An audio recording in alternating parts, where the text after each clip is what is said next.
Welcome to Positive Atheism English channel.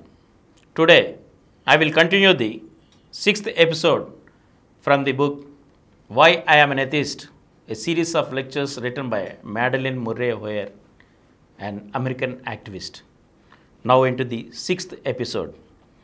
Incidentally, when we talk of God, everyone, including myself, and keeps saying He. This reminds me of the joke which went around when Yuri Gagarin first flew around the world. It seems that a southern newspaper correspondent talked to him to question him about his flight, and the correspondent asked Yuri if he had seen God out in space. Gagarin said that no one had ever asked him this before. The southern gentleman pressed on to an answer, so Gagarin told him to brace himself, and then he answered, "Yes, I saw God, and first of all, she is a Negro." But to get back into who caused God, whether God is a she or he, and if he or she is Mongoloid, Negroid, or Caucasian. In the cosmological argument, the theorist cannot solve his dilemma by postulating an uncaused first cause.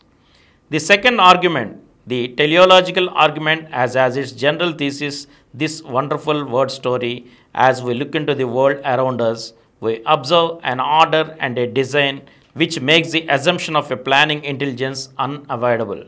Look at the stars. The moon comes up every night. Look at the plants, the seasons. There must have been a planning intelligence behind this.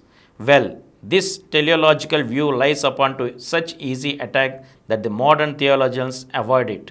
What very little evidence there is of purpose in this world is overwhelmed by the conspicuous lack of benevolent purpose. The most unprejudiced mind can only allow that the universe appears indifferent to the life that swarms over it. Surely, only an evil deity smiles on his disease, earthquake, defective children, floods, hurricanes, droughts, sickness, polio. The teleological argument is worthless. The ontological argument is the chief hope of the theologians. Now, this holds that the existence of God is implied by this very nature. The concept of God is the concept of a perfect thing, and since we can formulate the concept of perfection, it must be. And come on now, actually, it is impossible to prove existence merely by the process of definition. For instance, if we decide to define or describe a little grown, elf, leprechaun, or a minion in great detail, we cannot by the process of definition bring the gnome, elf, leprechaun, or manahome into actual existence. The ontological argument is worthless. Recently, two other arguments have been presented. One is the moral argument that goodness, justice, truth, love, and wisdom flow from God. Since this leaves unsolved the problem of badness, injustice, untruth, hate, and folly, this argument fails. After all, if God is omnipotent, omniscience, omnipresent, and omnibenevolent, that is, all powerful, all knowing, all good, and everywhere present, how could he permit something evil? If he permits this, then he couldn't be all powerful, and this argument fails. The second of the two most recent arguments is the pragmatic argument, and this asks us, does it work? Is mankind advanced or retarded by faith in a God? Well, if history, with the crimes of the Inquisition, with the Crusades, with all the religious wars, if this does not answer the question, we could demolish it by asking if a belief in Santa Claus would not do just as well. Religion has caused more misery to all men in every single state of history than any other single idea. Alright, you say you don't like the arguments for God, but the Bible is still the greatest book of this world. It is good and it is true. Well, I say, like hell it is. It is a poor literature, poor history, and poor ethics, and all in all it has nothing to recommend it. The Bible is so unimportant that we hardly need to look at it here. I haven't thought about it until I said it just then. It is so unimportant that few people even read it. Do you read it in your home? Most of the time people just accept the granted that the Bible is an important book. This isn't so. Beginning in Genesis, where there are two different stories of creation, and going clear through the Old Testament, one finds nothing but hatred, vengeance, cruelty, oppression, deprivation. It is a perfectly horrible book. You don't need to take any word for it. Just go and read it once.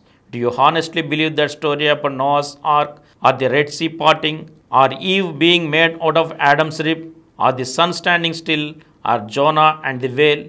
We all know that these were all tall tales told in the age of ignorance and superstition, told at a time when men were fumbling for answers and when they did not have the resources and the knowledge we have now. The story is a little pitiful. There is no beauty or love or understanding. Literally, thousands of persons have written finer things, had better ideas.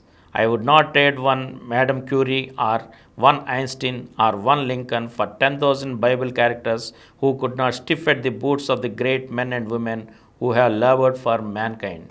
Ha! But you say again, that was the Old Testament. The New Testament is indifferent. Oh, you can bet your life that it is. It's worse. You can yourself recount all the theories of it when it was written, for there are multiple upon multiple these theories. But casually glancing through it, the large problems of internal evidence are sufficient to discredit. Why were there two genealogies of Christ, both quite different and traced through Joseph to prove his descendancy from David? Joseph was not even his father. The Holy Ghost was. Jesus did not descend from David.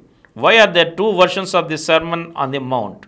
Why can no one agree as to what Christ's last words were? When was he born? And those observed miracles again. There is constantly the total problems of synoptics. And from here, we shall continue in the next episode.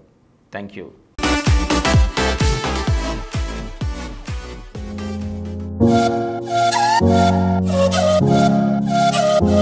Please download Samaram Multi-Channel app and watch your favorite channels from your mobile. App available on Google Play Store and subscribe to the channels. For more videos, please subscribe to this channel Positive Atheism and activate the bell icon.